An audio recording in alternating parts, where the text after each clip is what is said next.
Hi everyone, welcome to Yogetic. I keep getting requests in for more for the lower back, so here we go. First exercise you want to do, the lower back is all about alignment. So if your lower back is painful, chances are the alignment is a little bit off, and of course there's a bit of stiffness. So for the first pose you need a wall. So you're going to place your hands hip height, and then you're going to walk back and bring the feet right underneath the hips while you press your hands in the wall. So your whole upper body wants to be in one line and 90-degree angle with the legs.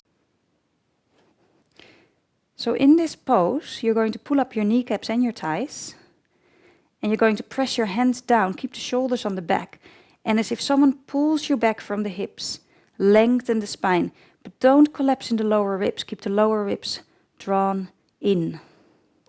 And stretch the back. That's what you're looking for. You're creating space between the vertebrae. Breathe into the ribs.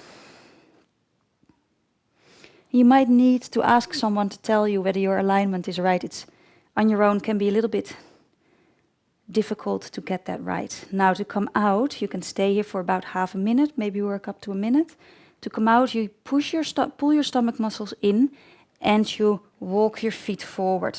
Okay, that's how you come out. You're not just gonna let go of the wall, because then the good work you've done for your back could be all for vain. Okay, next pose will be on your yoga mat. So we're going to do a downward facing dog. So you're going to come on your hands and your knees. Please take the time your to knees comment, are rate, hip width apart, and so are your subscribe. feet behind Thank the you. knees, and your hands are shoulder width apart. Spread your fingers out from the wrists and tuck your toes under.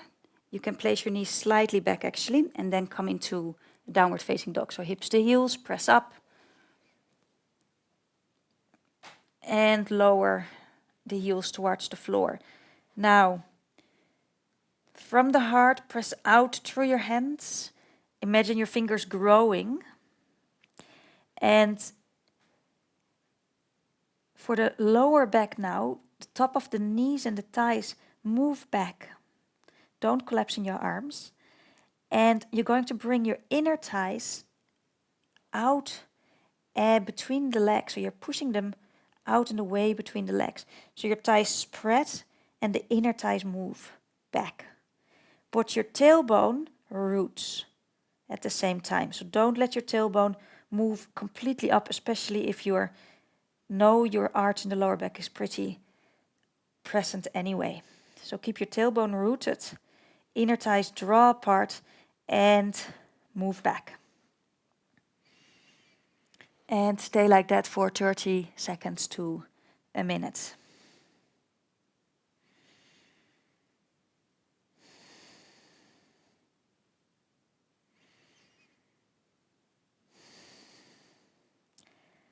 That work with the inner thighs opens the sacrum. And then you can come onto your knees for the next pose. Keep the navel tucked when you come down, and lie flat on the floor for a cobra pose. So for a cobra pose, you're going to root down through your legs. So you're pulling the navel in. Again, you press the toenails down, kneecaps up, thighs lift. And then the hips move back out through the heels, the navel lifts. Forehead to the floor. And on an in-breath, don't help with the hands yet. Draw the shoulders on the back, come up as far as you can without help. On the out-breath, come down. Repeat that about 5 times.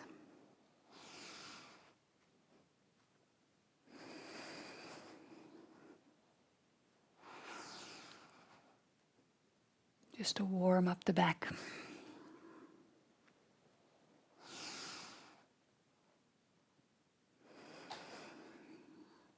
Now you do help. Inhale. And press into your hands. Keep the hips pushing back through the heels. Keep pulling the front of the legs up. Now find extension through the spine, so your back ribs lift away from your lower back. The head of the arm bones move back. And your heart opens. Don't just shove your head back because you're compressing your neck. You can just keep your chin level with the floor, or you can draw the throat back. And from there, it's better to create a little bit of a lift in the head. And again, you can build this up to 30 seconds to a minute as well. And then you come down again.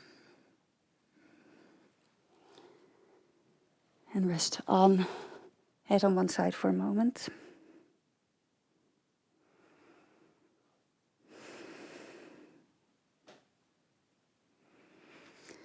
And then you can come and lie on your back. You can just turn around. I'm just going to lie like this for clarity. Lying on your back.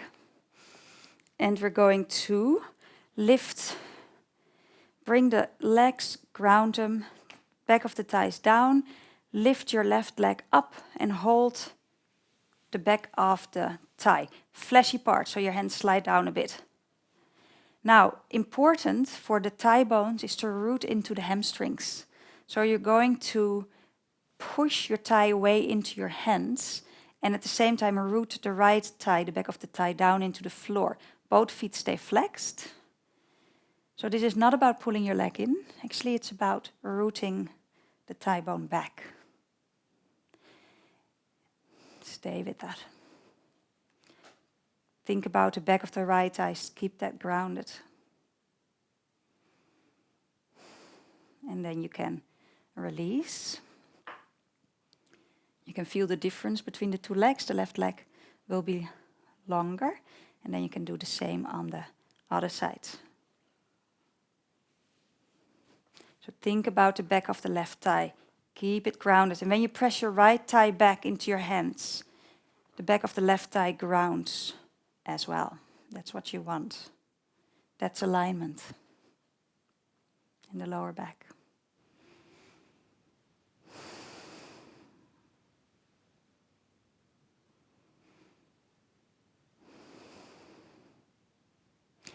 You can even do it with your knee bent. If this is too intense, then by all means, this is good too. Okay, and let go. And you can feel how the lower body is all nice and relaxed. You can stay like that for a few minutes. Okay, that's it. So, few exercises for the lower back to add into your practice. If your lower back hurts, always think about your alignment. If you're not sure, please consult your doctor if you can do these exercises, or find a local yoga teacher to guide you through them. Hope you enjoyed that, and see you next time.